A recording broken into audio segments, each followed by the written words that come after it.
Hello, everyone. In this episode of IPL Review, I'll be reviewing Kolkata Knight Riders, the third most successful team in IPL. But lately, they haven't been so consistent with their performances. Before I talk about what happened in the auction, I felt Kolkata Knight Riders last season had a problem of plenty and they didn't have clarity in their squad.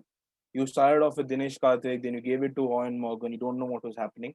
So I feel that this season, before they start, they need to have clarity who's going to captain. And if Ian Morgan is going to stay their captain, it's good to know that Dinesh Karthik can have play their finishing role and do well behind the stumps. That is one thing good to see. The other good thing which Kolkata Knight Riders have done is they've made a lot of good buys. They've got back Shakib Al Hasan, in my opinion, is a very good buy. They have gotten back Lockie Ferguson. They've picked up Harbhajan Singh. So they have made a few buys which I think uh, are good, keeping in mind that what stopped them from doing well last season. They've tried to fill those gaps. As you can see, there is the squad is there on the screen. Keeping the squad in mind, I think the playing 11 for KKR would be as follows.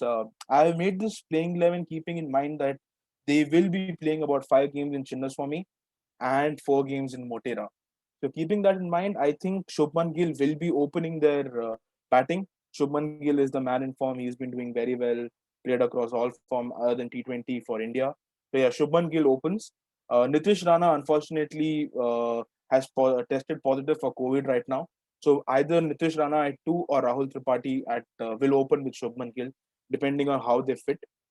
At 3, I've gone with the bold decision of playing Shakib Al Hasan.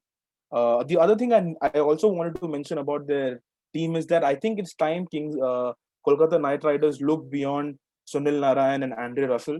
I feel there's too much importance given to them, which I think demotivates the other team. So I feel we should stop focusing too much on Sunil Narayan and Shakib Al Hasan and Andre Russell. So from that perspective, I've put Shakib Al Hasan at 3. On Morgan should bat at 4. I think he's one of the best batsmen at 4 in white ball cricket, whether it's 50 overs or T20. On Morgan at 4, Dinesh Karthik as a finisher at 5. And then you have Andre Russell coming in at 6. They could also go with Lockie Ferguson if Andre Russell is injured because lately he's been having a lot of injury issues. But I feel that Andre Russell or Lockie Ferguson at 6 make a good option. Rinku Singh at 7 provides that Indian finishing role. And then you have Pat Cummins coming in at 8, Varun Chakravarti coming in at 9, the mystery spinner. Sad to see that because of his fitness levels, he wasn't able to play for India. I hope he improves that and has another good IPL season this year. Kamlesh Nagarkoti, we've all been seeing that how a short guy like that generates a pace of 140 plus. I hope that Kamlesh Nagarkoti has another stellar season. And Prasidh Krishna at number 11 recently debuted for India, has high spirits, high morale. So I feel this is a very solid playing 11. It allows them to put in a perfect balance with a lot of bowling options. They bat deep. So I feel that they have a good squad. I have chosen one between Shakib Al Hasan and Sunil Narayan because I feel that Sunil Narayan is not that bowler anymore. So Shakib Al Hasan can do the trick. From that playing 11, I feel that the foreign player which we should be watching out for is again Shakib Al Hasan. Uh, I feel that if he can come at 3 and give them a solid 3 to 4 overs, he will be their X factor player. I hope Andy Russell has a good season as well, but I think Shakib Al Hasan is the player who will provide them that balance. The Indian player to watch out for, in my opinion, is Shubman Gill. He's been in good form in Test cricket. He's played for India in ODI as well.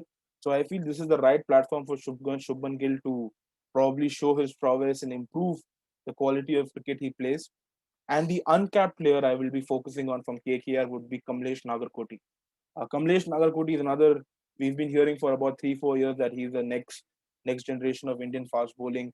He's short but somehow generates that pace through his arm. And I feel that Kamlesh Nagarkoti can have a stellar season. He's back with Pat Cummins and Prasad Krishna. I feel this trio will be really useful for Kings 11 Punjab because they play a lot of their games in Wankhede and Chinnaswamy, which I feel will be beneficial for them. So this I feel would be my preview for KKR. They have a good team. They just need a lot of clarity with respect to who needs to do what. They have a lot of good backup options. So I think they will have a good season this year, and I hope they qualify for the playoffs. What do you think about this preview? If you feel that there is something which we have missed, please let us know in the comment section. Thank